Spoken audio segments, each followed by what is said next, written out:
It is Monday, August 22nd, 2018. It is 8 p.m. Pacific Standard Time, and so you know what time it is. It's time for a little bit of coin metal. And it was a certainly educational get your ass kicked at Jiu-Jitsu Wednesday. We covered a little bit of stuff with triangles. And triangles are like the worst thing for me. You know, I have the disadvantage of having very short legs, and so getting them up over somebody's shoulder is a little bit tough for me. You know, it's always been one of those moves that's been a bit tough for me to get into. However, I will say this: I've got nice broad shoulders, so triangling me is kind of difficult. I've figured out a few tricks to kind of stay ahead of it a little bit, you know. And I've developed a few little tricks. Anyway, we didn't get to any sparring today. I was mildly disappointed about that.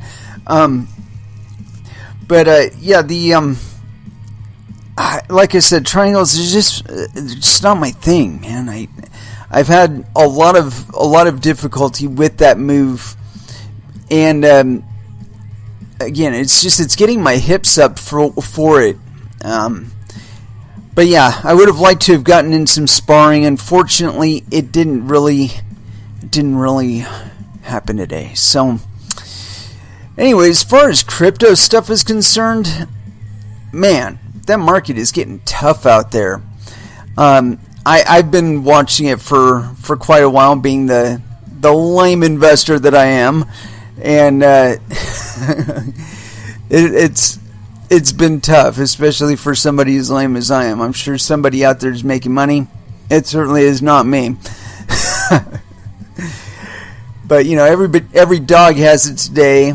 Every up with a down. There's no real consistency to the market, and anybody who tells you he's an expert is probably lying through his teeth. Anyway, let's go ahead and throw down into some music, because we have not picked out anything yet for our first dance, as usual. It's been kind of confusing out there, and it's making me kind of want to put something on to display my frustration, you know?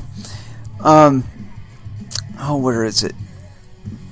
COC, vote with the bullet. No, I can't start that one off. That can't be the first one. It can't. I mean, I love COC, but I only have one album of them, and I hate playing it all the time, even though I really love that album. Let's see, what haven't we played for a long time? Helmet. It's been a while since we played any Helmet. And Life or Death. And this one's off of Dead to the World, First Dance by Helmet, here on Coin Metal.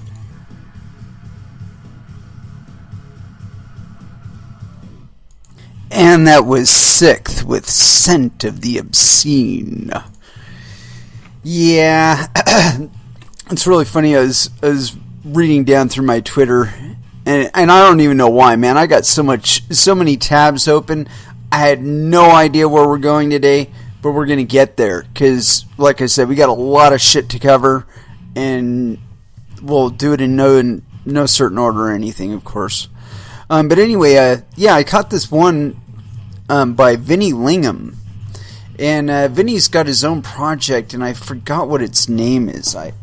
I've threatened to have him on the show at least once previously, and he had threatened to come on the show at least once previously, but nothing ever really happened with that. Anyway,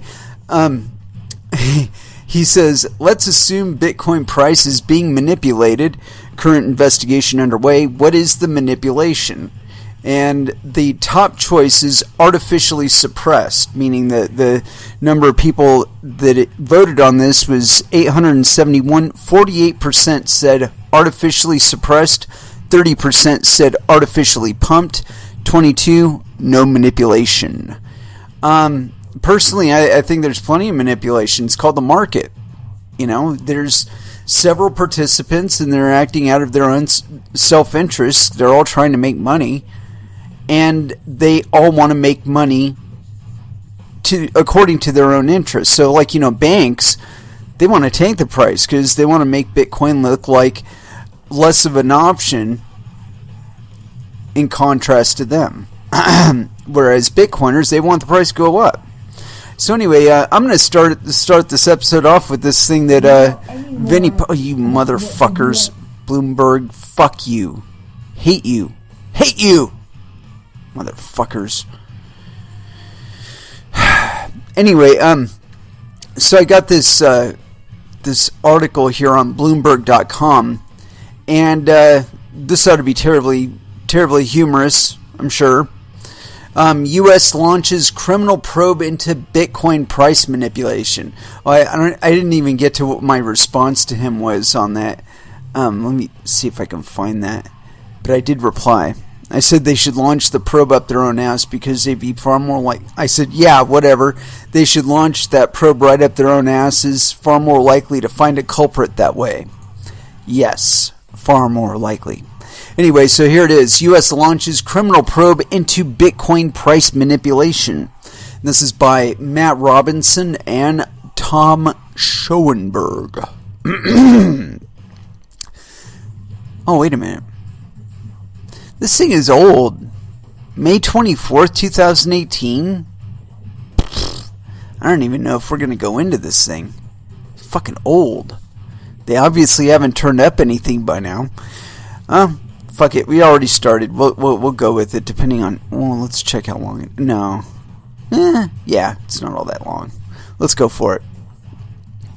The Justice Department has opened a criminal probe into whether traders are manipulating the price of Bitcoin and other digital currencies, dramatically ratcheting up U.S. scrutiny of red-hot markets that critics say are rife with misconduct, according to 4 people familiar with the matter.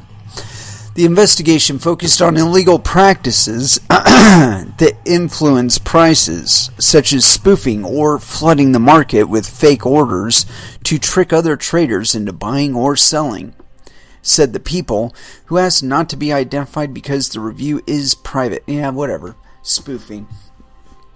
You know what spoofing could just as easily be counted as is this, that you already have a volume of it, right?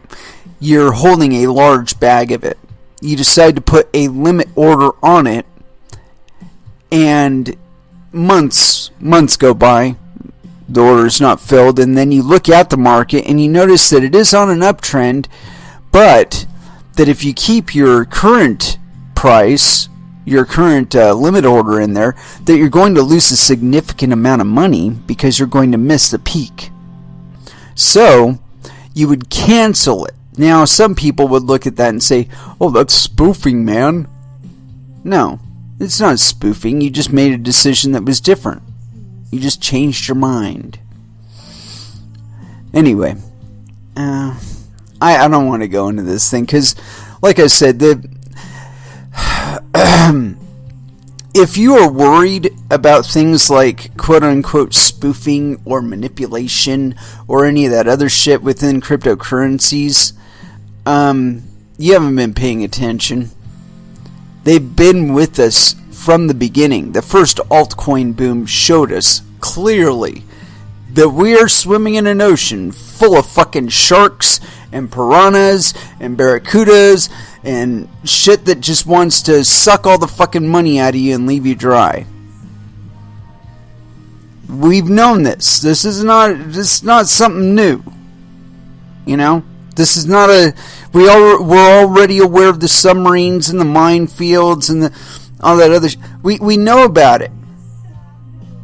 That's one of the reasons why we're here, because these markets are very, very volatile. And as such are rife with all kinds of corruption. Now, as far as the price manipulation of Bitcoin, I would say at this point that there is some price manipulation. It's pushing it down. But I would say that part of it is due to the existence of not only altcoins, ICOs, but also these derivative markets. They divert some of the interest into just pools of money on the side, and they're just making bets, they're gambling on it. And good for them that they've figured out a way to invest without exposing themselves directly to Bitcoin. But I believe it was Andreas Antonopoulos, oddly enough, his words, every once in a while they fall on the right ears to hear somebody, And he was talking about how these ETFs would suck, basically, because when you're investing in an ETF versus a cryptocurrency, if you have the cryptocurrency in a fork, such as Bitcoin to Bitcoin and Bitcoin Cash, you would then have both Bitcoin and Bitcoin Cash. Whereas if you had the volume stuffed away in one of these ETFs and you did not actually have custody and ownership over the coins themselves, you would miss out on that. I would argue it goes even further than that, but it is a very highly prudent point that, given the number of forks that Bitcoin has had, one would be missing out on a significant sum of money. Personally, I experienced a little bit of a gain on, I think it was Bittrex when Bitcoin Gold or one of these came out, and I actually happened to have a volume of Bitcoin open when it did, and I did get some of it, and so I sold it, and at a significant profit. But that's profits that wouldn't have been mine if I was simply invested in an ETF based on a volume of Bitcoin. Only the owner of the Bitcoin would be privy to that little bit of profit. So yeah, and it's funny, I keep reading these tweets concerning Lightning Network and all that, and they talk about censorship resistance as some big selling point for Lightning Network, and I don't see it as that, because when you do put your money up on your Lightning Network node, it's no longer technically in your possession. You have the keys to take it both on and off, but once you've committed it on there, it's on there, right? So, yeah. I don't know where I was going with that, but the point with that is that in order to close the transaction, to settle the transaction and the Bitcoin to end up in somebody else's hands, a minimum of 2 transactions have to happen, both the introductory transaction and the closing transaction. And in between, the state of your funds is, as far as I'm concerned, just a big question mark now. Whereas, if you had the volume in a wallet, that would not be the case. You would have the keys. But anyway, with regard to censorship resistance, I think that's a selling point for any cryptocurrency, not just Bitcoin and not just Lightning Network, is that if there are a network of willing miners out there and associated with the cryptocurrency that you're wanting to transact in, then your transaction will get completed. If it's in the proper format, if it's a valid transaction. Those are not really high bars to have to hit, But anyway, I got this one on Gateway Pundit, and this is kind of a derivative. It's not specific to cryptocurrencies, but it gives us a view into why censorship resistance is absolutely necessary, especially in this digital age. And I would go further than censorship resistance, and I would say censorship proof. That should be the demand. Proof.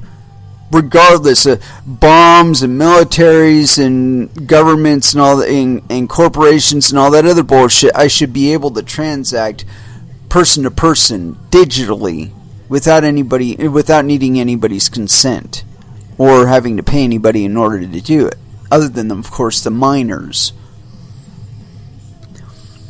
Continuing on, this is on Gateway Pundit, and SPLC hate group gets Visa and MasterCard to block payments to David Horowitz Freedom Center. This is by Jim Hoft. So yes, clearly, penis. This is authored August 22nd, 2018. Continuing on. Former leftist leader David Horowitz, the Horowitz Freedom Center, founded the... Dude, you really need to read your... Let's see. Jim, you need to read your shit aloud. Continuing on.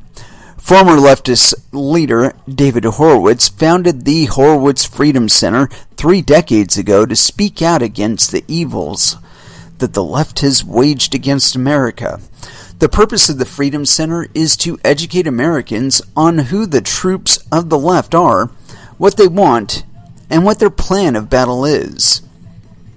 Because of the organization's outstanding work, they have been a frequent target of the Southern Poverty Law Center, SPLC, hate group. For years, the SPLC waged a war of its own on the Horowitz Freedom Center. The SPLC is also the same group that Twitter and Facebook use to fact-check, target, and censor conservative sites. This week, the SPLC got Visa and MasterCard to block donations to the Freedom Center. No conservative voices will be allowed in America. The left is out. This is a bit overboard. This is like Gateway Pundit. This has got to be opinion. I'm not going to go into this. I mean, blocking payments, though, that's tantamount, in my opinion, to silencing somebody. It's like you're saying, I really don't want people to hear you, and I'm going to go so far as to try and defund you by attacking your means of being paid. Now, see, if that person were using Bitcoin or Bitcoin Cash or whatever, that option would not be available.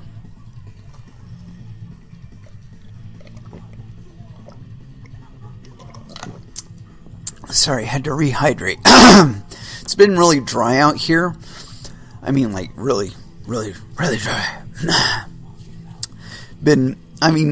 It's bad. It's so bad with the amount of smoke that we're getting from California wildfires here that when I hear an airplane going overhead, I can't see it. There's so much smoke between me and it, I can't see the fucking airplane.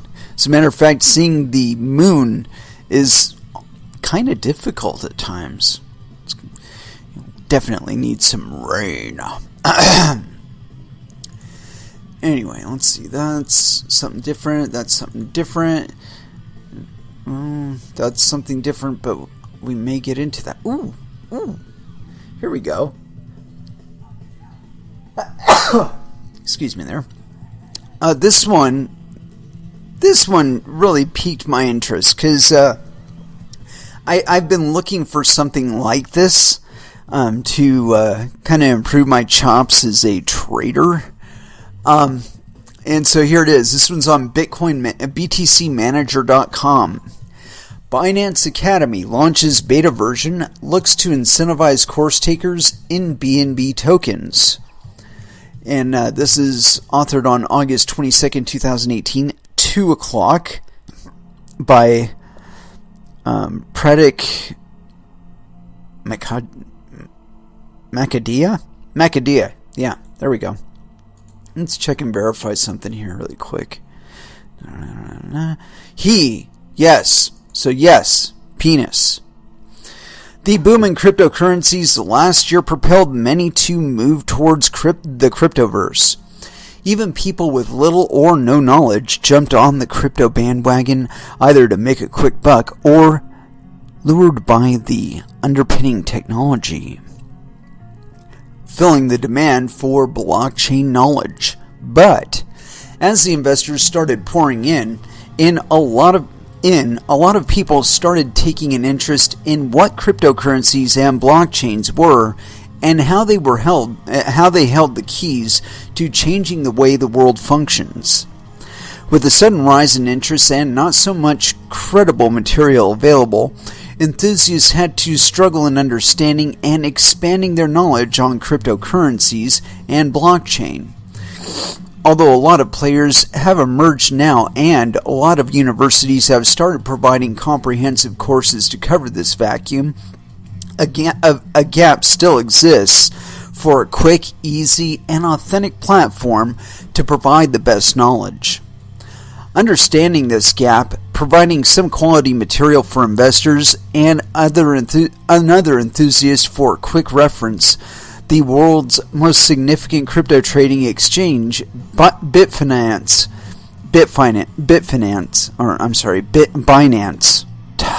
Why did I keep fucking that up? Binance has launched a beta program of its learning hub known as Binance Academy, democratizing education. In its formal announcement, Binance mentions that its aim to establish the Academy is to provide a one-stop shop for blockchain and crypto learning resources, which will be open to all. The exchange's new initiative would cover broad topics on cryptocurrencies and blockchain tech, from fundamentals to advanced. To begin with, the platform hosts topics such as blockchain technology, coins and tokens, Binance, security, and trading. The announcement also highlights that more topics are in the pipeline. Oh, Jesus Christ, dude. Edit your shit, please. That more topics are in the pipeline and soon will be made available. The Binance Academy seems to be a cornerstone move for the exchange, as it would not only strengthen its user base with the right knowledge, but will also help community at large that is currently struggling with disoriented and confusing blockchain and cryptocurrency education material, which is available on the internet. Quote, Binance Academy's mission is to proliferate knowledge about the power of blockchain and cryptocurrencies, said Binance CEO Jinping Zhao, CZ. Quote, by offering comprehensive and easily available educational content to onboard the world, one video view and one article read at a time. While Binance is creating its content, it has also kept the doors open for the community to request and submit material which they feel could be useful, thus decentralizing the whole platform. Quote, we have taken great care in adopting a platform that is open for both consumers and producers of content. Users are free to suggest new topics new topics they would like to learn about, and also submit their work for review and sharing alongside Binance produced contents on Academy, added Binance CEO Zhao. Given the pace at which this industry is moving, the contents and curriculum of the Academy will be required to be updated and adapted continuously so that users can have access to the best of current knowledge that will give a view of how the industry is currently functioning and strategizing to meet the real-world challenges. A believer in free access to education. The first announcement of this education initiative from Binance appeared on its official Medium channel on May 2018, when the team working on the project made an open call to the users to participate in creating content and claimed that it believes in the importance of free access to education. The content submitted had to meet some robust review to be able to publish it on the platform, which included accuracy, information structure, fluency, presentation, and engagement. Also, to attract the best talent to developing content at the start, Binance had kept rewards in the form of Binance tokens, BNB, for participating teams with a maximum of 200 BNB per topic. With the expected quality of content to be the best, the platform was expected to stand out in the fragmented free knowledge base on the internet, and Binance's stature is enough for the authenticity required. They certainly have established themselves. Last 2 years maybe they've been in operation. They've been very distinguished. Anyway, continuing on. Blockchain education slowly on the rise. Blockchain and cryptocurrency education is slowly gaining importance as a lot of online education portals are providing authenticated content through their online courses. Some of these educational sources are Coursera, Udemy, edX, and BlockGeeks. Not only these websites, but significant universities are also offering courses on the subject, as they believe blockchain and cryptocurrencies are here to stay, and talent is something that would be a key growth driver for this industry. In July 2017, the CFA Institute also added topics on cryptocurrencies and blockchain to its Level 1 and Level 2 curriculums, reinstating community belief that cryptocurrencies and blockchain technology is not a mere fad. Far from it, dude. Some prominent universities in the United States have also added blockchain courses, including Princeton, New York University, Massachusetts Institute of Technology, MIT, University of Berkeley, UCB, Cornell, and Arizona State University. It's not just the U.S. Even Russian universities are getting into the competition, with Voronezh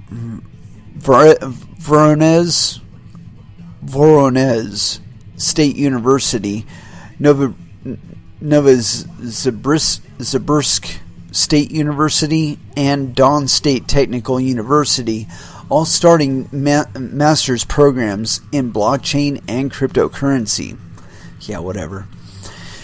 Meanwhile, Hong Kong University received a government grant worth $20 million in August 2018 to research and develop blockchain-powered payment systems and other fintech innovations. London School of Economics has announced it would be starting an online course on cryptocurrency investing starting in August 2018. The course, which is titled, quote, Cryptocurrency Investment and Disruption, will help students learn some practical skills to interact with cryptocurrency exchanges, according to the announcement. Progressing a bit from just providing courses, the University of Arkansas has announced a complete center that caters to blockchain-based education and research. Calling it the Blockchain Center of Excellence, this will be part of the Sam M. Walton College of Business Department for Informational Systems. Will education draw more people into the cryptoverse? Do let us know in your views in the comments below. And let's see if there are any comments. There are no comments. Yeah, with regard to education in cryptocurrencies, I think that is very important.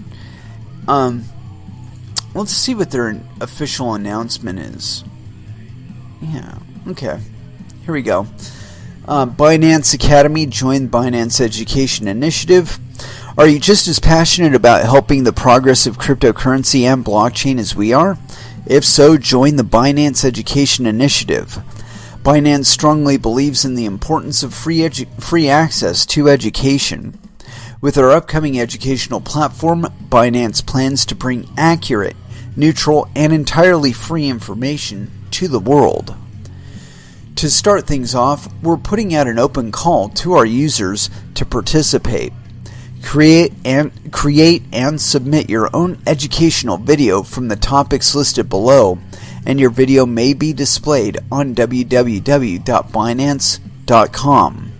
Rules. 1 topic per team. Each team may only participate in 1 topic. Once your application for a topic is approved, you can't change topics. Team size. Maximum of 4 people per team. Maximum 4 teams per topic. Each topic will be restricted to 4 pre-approved teams. Binance may contact each team at any time to check on progress. Entries will be reviewed by Binance with set criteria. All valid submissions will be reviewed based on the criteria outlined in the following section. Please ensure your submission follows these criteria. Video rights. All submissions will be required to sign all usage rights of the video over to Binance. Time limit. Videos must be no more than 5 minutes in length. If a video submitted is longer than this, you may be disqualified. Shit. At Binance's discretion. Educational themes. The Binance Educational Initiative has been designed in themes to allow participants to choose a topic that suits them. A 1-week registration period will open before the start of the initiative. If your application to participate is accepted, you will receive an email from a member of the Binance team informing you before you may begin. Number 1. Blockchain fundamentals. What is blockchain? How does the blockchain work? This is theme 1. What is mining? How does it work? What are the pros and cons of blockchain? What is the blockchain created for? Or what was it created for? And that's weird because they just say what was blockchain created for. It doesn't say what was the blockchain created for or what were blockchains created for. It just says what was blockchain created for. That's weird. And also, what is blockchain? I want to know. I want to know that one. What the fuck are you talking about? Theme 2. Coins, tokens, and utility.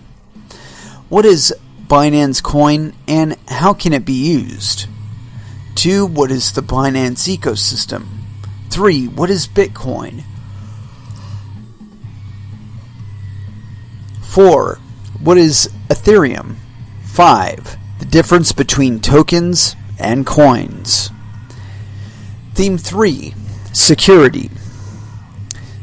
1. Account security. 2. Wallets, online versus offline. 3. Keeping your private keys secure. 4. Phishing. 5. Identifying a scammer. Dude, we've like covered these themes on this show. Like, I could go back through and if I could find the exact timestamps of the times that I've talked about these things, I could like copy 2 minutes of it and send it to them. Review criteria. Accuracy. Is the content provided accurate? Are there sources to verify the information used in the video? Information structure. Is the content presented in a way that can easily be followed and understood? Fluency.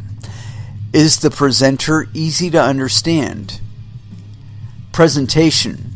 Is the video produced in a professional manner? Engagement. Does the presenter engage the viewer throughout the video?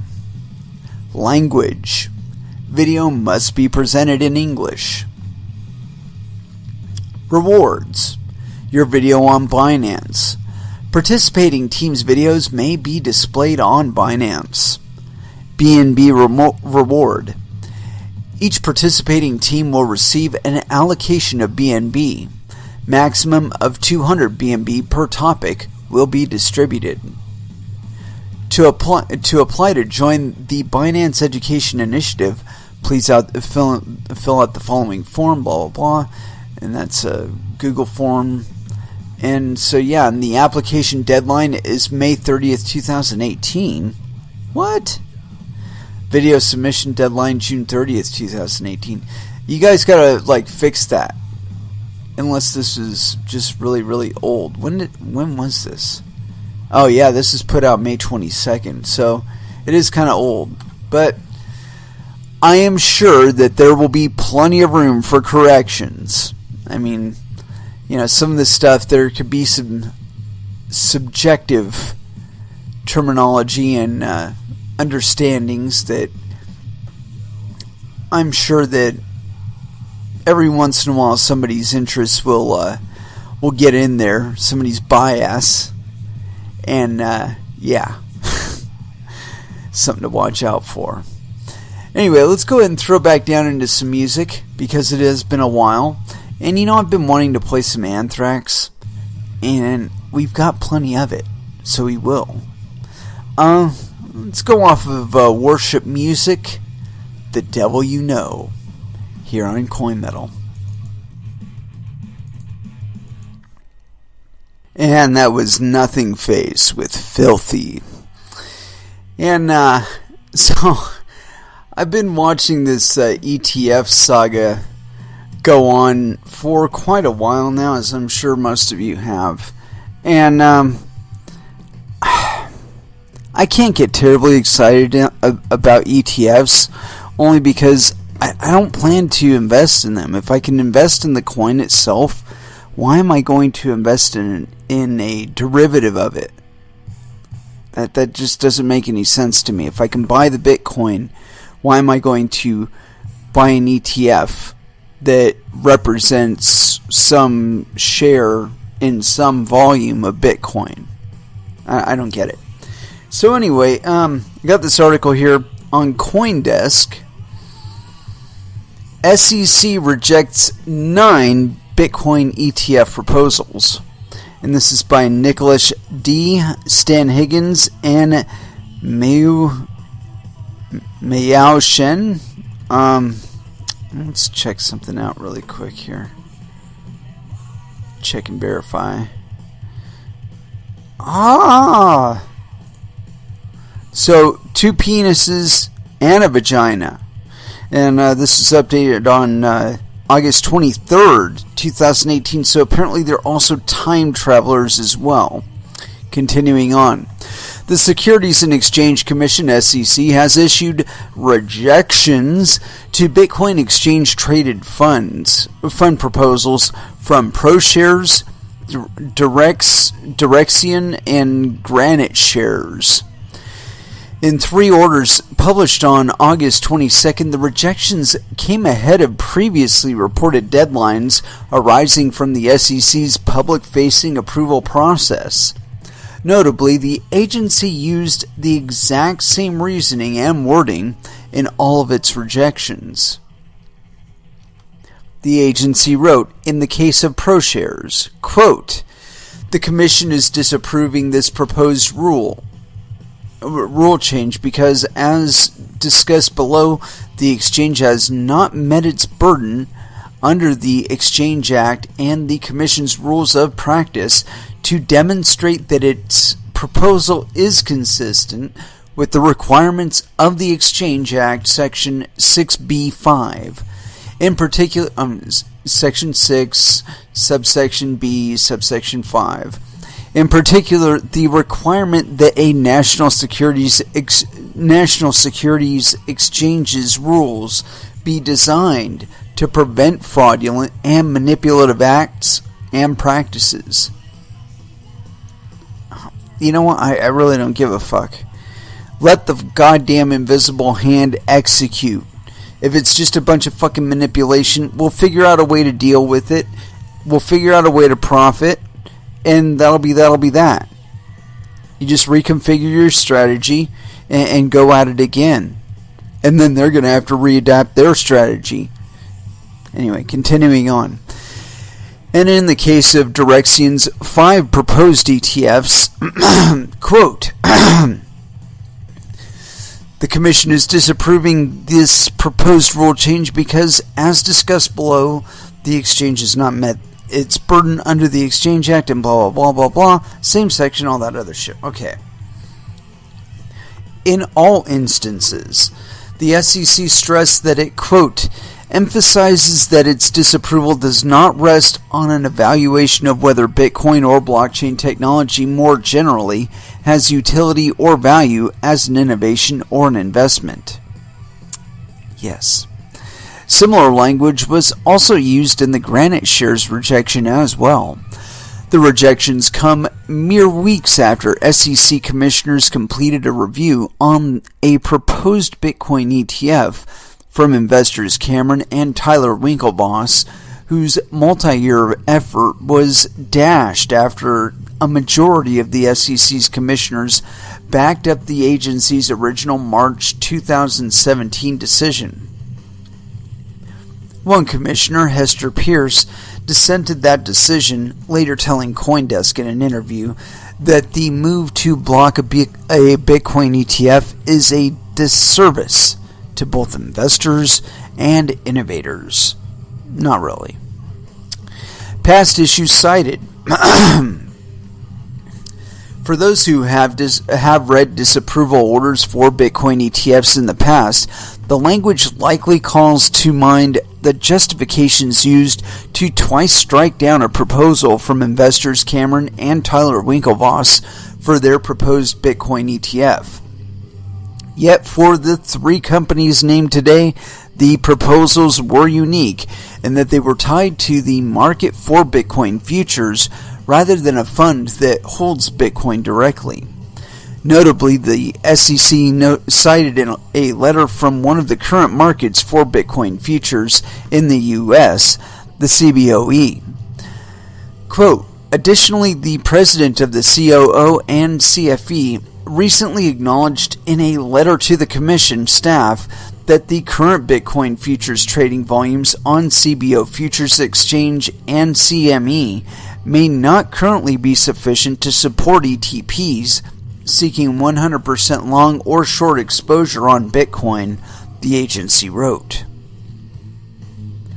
At the same time, the SEC did concede a notable point that investors would gain an extra layer of protection by trading exchange-based products for Bitcoin, while also contending that possible benefits should be held against other considerations. Quote, the Commission acknowledges that compared to trading in unregulated Bitcoin spot markets, trading a Bitcoin-based ETP on a national securities exchange may provide some additional protection to investors, but the Commission must consider this potential benefit in the broader context of whether the proposal meets each of the applicable requirements of the Exchange Act. Officials argued that in the ProShares rejection, full rejection orders below. And why don't we go ahead and see how long that is? It's several pages, and we're not going to read all of it. No, we're not going to read it. Several pages, several pages. And, yeah, so there you have it. The full rejections.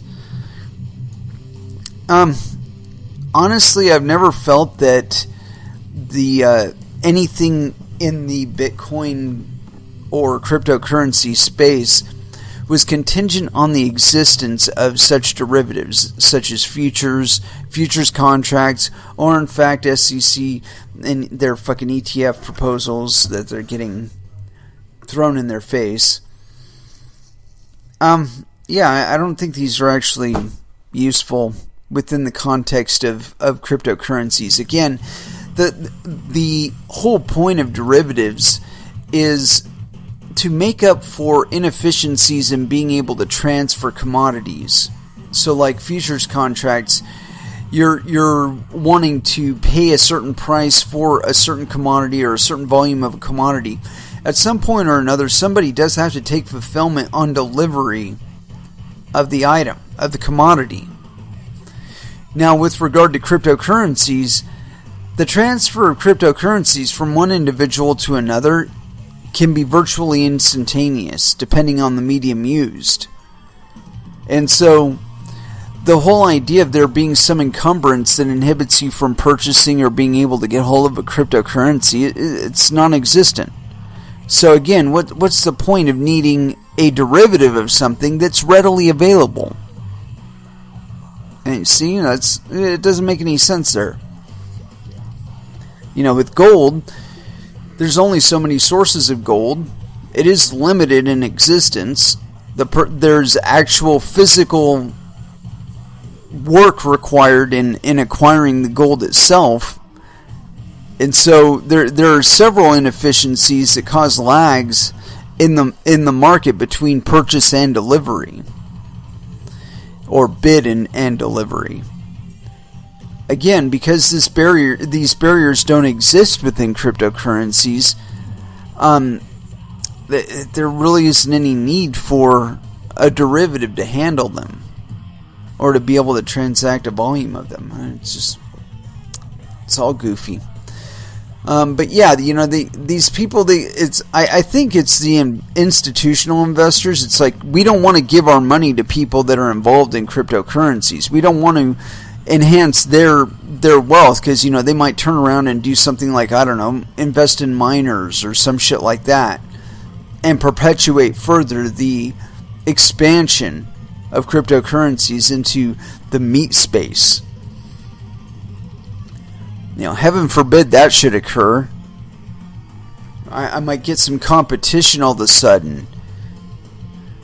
They might actually have an opportunity to choose something of real value instead of just this paper I keep throwing at them. Or digital representations of paper, no less. Let's see here. Cool. Alright.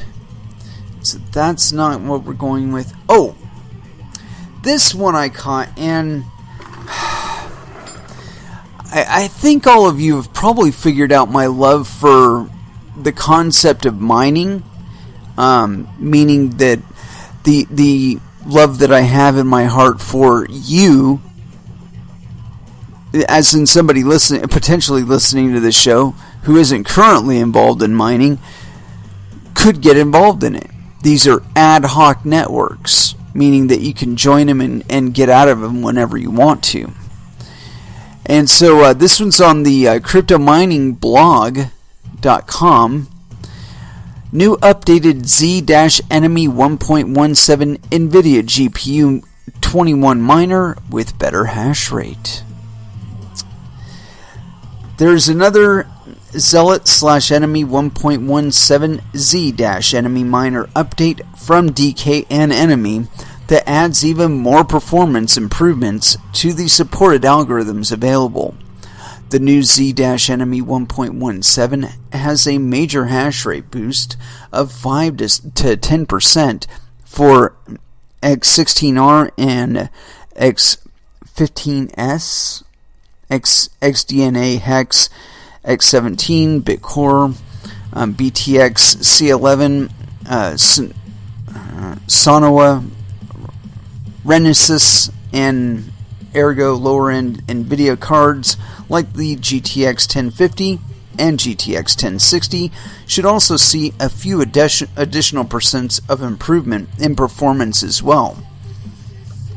Also note that the latest miner no longer depends on memory, so it also allows to run memory clock at +0 or -500 MHz without a performance loss. The latest 1.17 version is available for CUDA 9.1 and 9.2 for both 32-bit and 64-bit Windows versions, as well as CUDA 9.0, CUDA 9.1, and CUDA 9.2 binaries for Linux, HiveOS, PimpOS, EthOS, and Ubuntu. Do note that for maximum performance, it is recommended to have the latest drivers installed, version 398 plus or 398 plus. We remind you that Z-Enemy is a closed source miner available only as a binary release, and it contains a 1% developer fee built in to support further development, software development. I don't know if I like that. Well, when there's a fully free version of it, then come talk to me,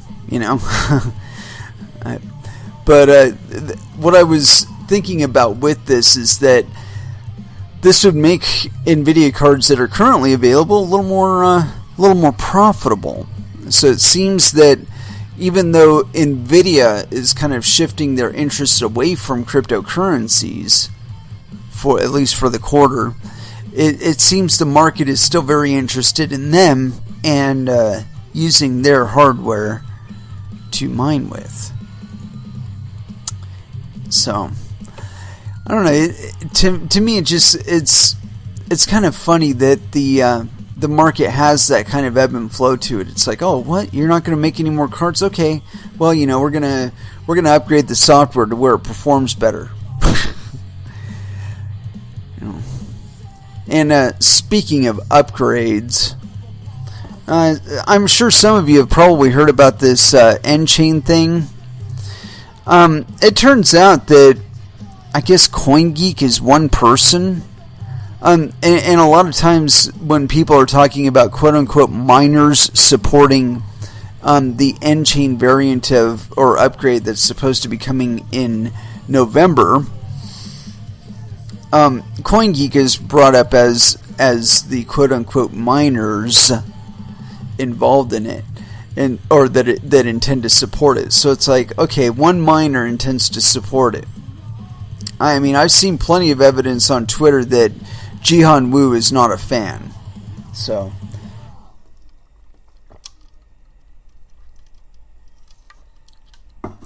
as he is by far the single biggest miner on either the Bitcoin or Bitcoin Cash network and a few others, I don't see his will being shifted all that easily or upended all that easily. Anyway, here it is. BCH upgrade debate continues. A fork strategy and the, quote, miner's choice meeting. This is on August 22nd, 2018. On August... this was authored then. No attribution. This is on the BitcoinNews.com. On August 21st, Bitcoin Unlimited's lead developer, Andrew Stone, wrote a proposal which outlined a strategy for the upcoming November hard fork. Stone explains that there are two change sets proposed by two different full node clients, and Bitcoin Unlimited plans to implement consensus changes from both organizations, allowing participants the ability to vote for the features using BU. Also read $5bucks.com. No, I'm not going to read it. The Bitcoin Unlimited strategy. The Bitcoin Cash community has been feverishly discussing the latest Bitcoin ABC 0.18.0 release and its differences with the upcoming N-Chain client Bitcoin SV. Both organizations have two different change sets they would like to see added to the next hard fork this November, and if they both proceed without compromise, there could be a blockchain split.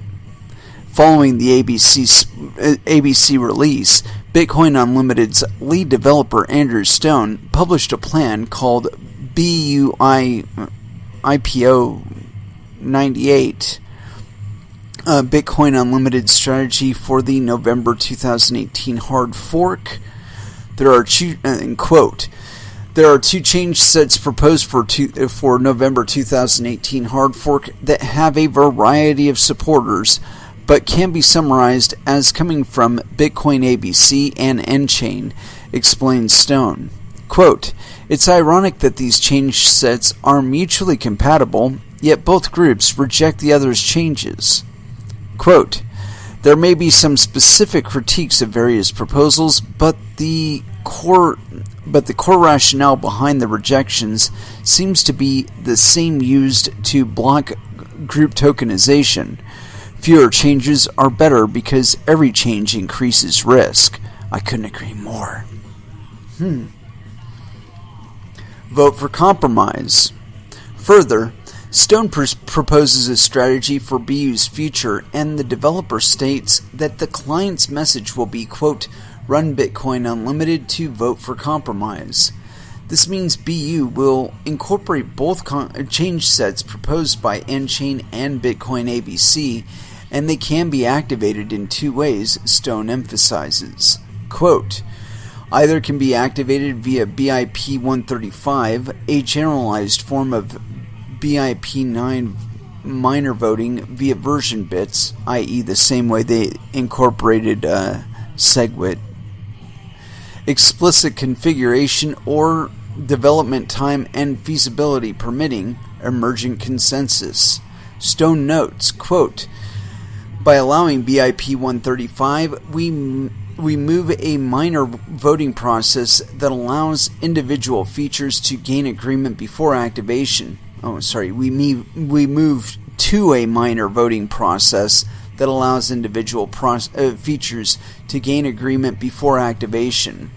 By allowing explicit configuration, that is, allowing a user to force the feature on or off, people running the BU Cache full node can quickly react to any hash power surprises." Stone adds an appendix of all the change sets proposed for the Bitcoin Cash protocol that detail the various arguments against one, while also detailing whether or not BU is capable of featuring each request. Following the BUIP, many developers such as Free Trader and Bitcoin XT's Tom Harding favored the proposal. CoinGeek announces Miners' Choice meeting. Whatever. A little after the announcement from BU's lead developer, and the mining pool CoinGeek revealed a sponsored gathering called the Satoshi Vision Miners' Choice meeting, which will take place in Bangkok on August 30th. Additionally, CoinGeek's former founder, Calvin Ayre, says he is, quote, "firm on restoring the Bitcoin protocol to its original design." Ayre explains in a statement, quote, "We need to stop relying on developer-determined default block caps. The block size is miner configurable, allowing individual miners to set what maximum block size they wish to accept from another miner. This approach is similar to Bitcoin Unlimited's emergent consensus mechanism for block size, and therefore has precedent." Ayre explains in a statement, quote, "The miner's choice approach has two benefits. Number one, it takes the block size question out of the hands of BCH developer groups and avoids unnecessary future disagreements between developers over maximum block size. And number two, it puts the block size question in the hands of the miners, key users of the Bitcoin Cash network, so they can direct the scaling roadmap as driven by network usage growth and their own economic incentives." Now, hold on one moment there. See, I understand nChain to be supported by a Mr. Craig Wright, who at one point, and as a matter of fact, he I wondered for a long time why people were so adamantly refusing 1 gigabyte blocks as the definition for quote-unquote bigger blocks. See, I didn't understand why people kept saying 1 gigabyte. I'm like, dude, we need like 64 megabyte blocks. What's this 1 gigabyte bullshit coming from? And then I found out it was from fucking Craig Wright. And he was talking up some fucking 1 gigabyte block miner that he was going to be selling for $20,000 a piece, and if you've been involved all this time and you couldn't afford a $20,000 miner, you should just go fuck off. That's basically what he said. I mean, in no uncertain terms, that's basically what he said. And so, these guys are talking about economic incentives. Well, fucking Craig Wright's quote-unquote economic incentive is corralling the mining of Bitcoin Cash into his fucking quote-unquote 1 gigabyte full nodes. Give me a fucking break. I swear that guy works for fucking Blockstream. Continuing on. The CoinGeek organization, i.e. Calvin Ayre, adds that he wants all Bitcoin Cash miners to join him in choosing the block size. CoinGeek is also inviting mining pool representatives to come to the W Hotel in Bangkok August 30th to hear the organization present a case for Bitcoin SV. Quote, anyone who does not agree with the Satoshi vision is welcome to fork off on their own new path. Any forks from the Satoshi vision path will not be Bitcoin and will have to come up with some other name for their fork. Oh, you mean like Bitcoin Cash? Yeah, fuck you. You don't get to define shit. Throughout the rest of the day and into the overnight, BCH proponents discussed each position on the table. Most BCH fans were pleased with how BU chose to handle the situation between N-Chain and Bitcoin ABC developers. Bitcoin Unlimited have the soft skills needed to talk to the community and are actually able to compromise in a constructive way and don't shove developer decisions down your throat. Thank you for your service, one Redditor notes on Tuesday. Yeah, okay. Let me tell you something. About maybe a day after this whole fucking N-Chain bullshit came up, I decided to ask Mr. Craig Wright exactly what the wisdom was in deciding to upgrade the fucking block size just capriciously without Bitcoin Cash actually fulfilling on what they say they're trying to do. You know, I'm basing this opinion based off of my last cryptocurrency transaction on the Bitcoin Cash network. It literally took 2 hours for me to get one confirmation on my transaction going from one exchange to another. It was one exchange to another. They're well aware of the fee rate that it would take to get my transaction from one point to another, but mysteriously, it took 2 hours for me to get a fucking confirmation. And I could see the transaction bubbling around in the fucking mempool, not confirmed, and these motherfuckers want more block space, or at least this motherfucker, Craig Wright, and this other motherfucker, Calvin Ayre, want to go to bigger blocks. They want to go to 128 megabytes. Fuck you. Use the 32 megabytes you got available, asshole. Look at that goddamn network throughput and tell me there was a reason why my fucking transaction bubbled around for two hours. There was no excuse why 12 blocks went through without me getting a first confirmation, because you were nowhere near 32 megabytes in any of those blocks. I can tell by looking.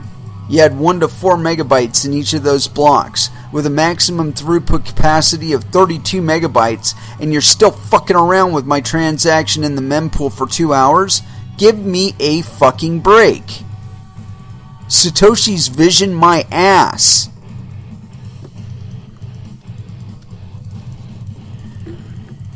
If I can't afford a $20,000 miner, I should just go fuck off. Fuck you.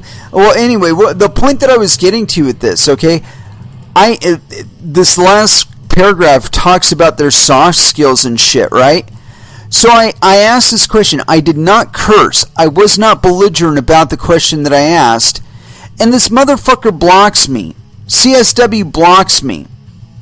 I've been listening to these people on supposedly representing Bitcoin Cash for months, over a year now, talk about how they don't block people and they don't censor people on their Reddit, and they're so much better than Blockstream and those guys who like to block you and censor you and shit.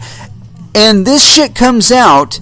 Listen, like a moment after I asked that question, that motherfucker blocks me. So, You want to tell me that these people have quote-unquote soft skills? You want to tell me that these people are interested in quote-unquote community or even consensus? No, they're not. They're not interested in anything but their own vision, not even Satoshi's vision of Bitcoin. Satoshi, I could guarantee you that Craig Wright isn't Satoshi, and I'll tell you how. Satoshi never went and said, Satoshi never went and said, I'm going to give Bitcoin to everybody, and then I'm going to privatize some of it by putting patents on IP. Craig Wright has has submitted several patent proposals on associated tech. So now, why would Satoshi introduce it as open source, give it to the fucking planet, give the source code to the planet, and then say, okay, but you can only use it via my proprietary hardware? Give me a fucking break. Anywho, that's what makes me feel like this guy and maybe even Calvin Ayre, that they work for fucking Blockstream. Because Blockstream's vision, of course, is to get Bitcoin dependent on their proprietary software and contain its development, and so corral the participation to only a certain number of people, probably even pre-approved.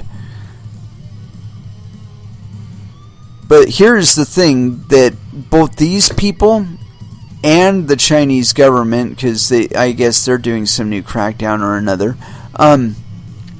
what they don't seem to understand about cryptocurrencies, the whole reason we value them is because we can participate in them. And not just on the development end, and not just as users, but as miners. Now you take away that ability, and suddenly these currencies aren't worth anything to us because we can no longer acquire them except via third parties. And that puts all kinds of brakes on our participation in cryptocurrencies. You know, you gotta have to have a friend that's willing to do OTC trading or some shit like that, or find one online. They're easy enough to find, but they all have their own little premiums. And that's not really how this shit's supposed to exist. This shit's supposed to operate to where you don't need that. You don't need a third party to mine for you. You don't need a third party to process your transactions for you or facilitate your transactions for you. You can transact from one person to another using this tech. So why should you have to depend on anybody to allow you to use it? You know, there's a word that seems to have fallen out of the cryptocurrency lexicon, and I find it very unfortunate because it's still true. That cryptocurrencies are quote-unquote permissionless, meaning I don't need your permission, I don't need Trump's permission, I don't need Jerome Powell's permission, I don't need anybody's fucking permission to transact from me to anybody else on planet Earth anytime. Permissionless. Etch it into your memory. Let's go ahead and throw back down into some music. And I've been wanting to play some Within the Ruins. We have not played any Within the Ruins, and so we are definitely going to get to it right now. Elite. Here on Coin Metal. And that was Tool with Vicarious. We got just enough time to get in this one little article here, and I gotta do it because it's fucking awesome. And we've been following what's going on in Venezuela on this show with regard to their collapsing economy and how cryptocurrency has been providing them with a means of staying alive down there. They're basically Venezuela has gone through, I would say, probably 3/4 of all of the speculated incidents in the migration from fiat currencies into a fully decentralized world of cryptocurrencies. And one of those was, first they banned Bitcoin, right? or banned Bitcoin mining. And so what happened? They went out and they stole all the Bitcoin miners' hardware they could, and then the cops took the hardware home and set it up at their own homes and started mining Bitcoin from home. And then the public turned to mining Ethereum and CryptoKitties and all kinds of other bullshit to get around what was happening to them with the depreciating value of the Bolivar, which is their national fiat currency. And so all kinds of interesting things have happened, and I think this one is probably the most interesting to date. Even more interesting than Maduro declaring that they're going to go on the Petro, which was their own ICO. Anyway, continuing on. Dash sees surging adoption rates in hyperinflation-stricken Venezuela. This is on newsbtc.com. Here we go. And this is authored by Rick D., August 22nd, 2018. So yes, penis. 6:45 p.m. No indication of time zone, so we have no idea. Continuing on. The cryptocurrency Dash is becoming more widely used and accepted in Venezuela. The nation's economy has long suffered under socialist guidance, and hyperinflation is forcing citizens to look for alternatives. 200 new merchants a month using Dash. The South American country of Venezuela is seeing surging rates of both merchant and consumer adoption of the cryptocurrency Dash. The latest round of government measures aimed at stabilizing the economy have seen the nation's traditional currency devalued by 95%. Such conditions are driving interest in cryptocurrencies once again. Thanks to a marketing effort led by the Dash Core Group, it appears that the digital currency Dash is leading the way in terms of merchant and consumer adoption. The CEO of the group, Ryan Taylor, spoke to Business Insider about the developments here. Quote, "We are seeing tens of thousands of wallet downloads from the country each month. Earlier this year, Venezuela became our number 2 market, ahead of China and Russia, which are of course huge in cryptocurrency right now. On top of the national currency losing value, there is mass confusion as to how the recently announced economic policies are supposed to work. These factors, along with restrictions being placed on cash withdrawals, are forcing the people of Venezuela to explore cryptocurrencies in a much wider way than ever before. It is believed that Dash is being favored over the likes of Bitcoin because of its quicker and cheaper transaction times.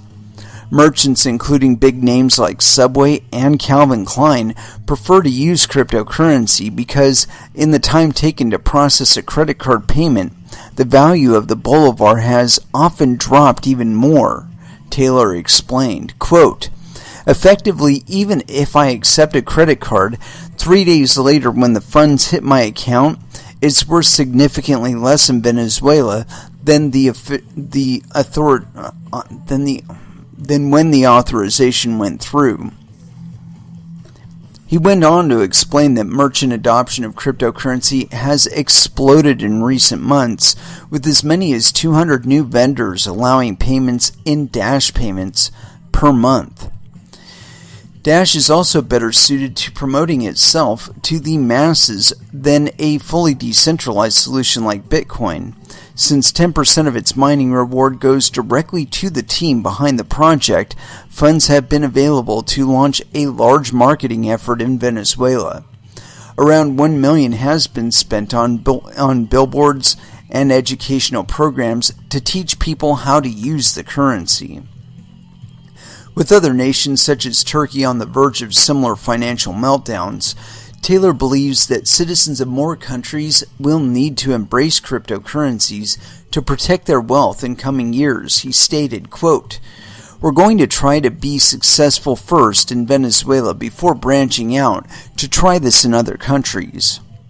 Previously, Venezuela has had an interesting relationship with cryptocurrencies.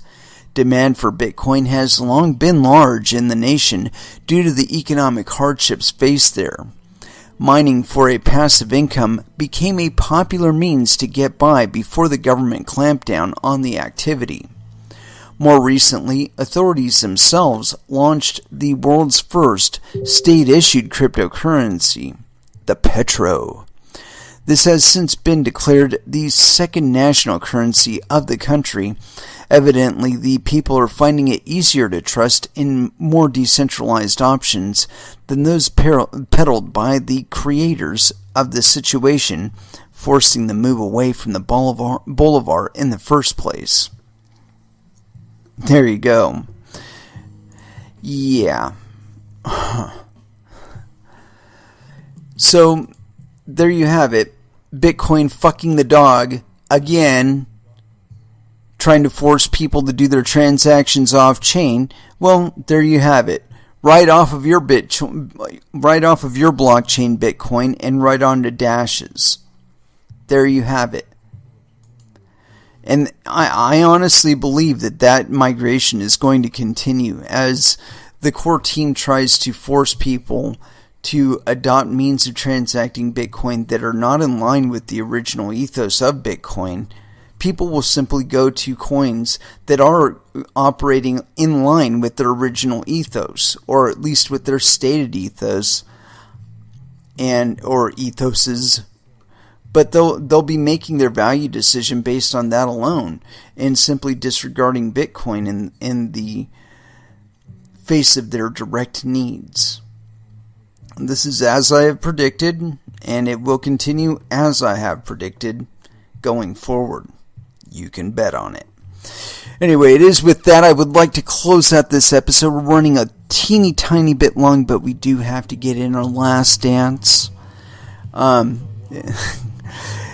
We will be back again on Friday at 8 p.m. Pacific Standard Time. And so until then, I'd like y'all to trade safe. Do your homework. And watch out for your own bunghole, because nobody else is going to do it for you. Thank you very, very much for listening. And as I said, we will be back again on Friday. Until then, you can follow me on Twitter, Facebook, also in the Verge Currency Telegram, also in Discord for the same. Thank you very much for listening, and you all have an excellent evening. Last dance for the evening is going to be Prong, Proud Division, here on Coin Metal. Thanks again, and you all have an excellent night.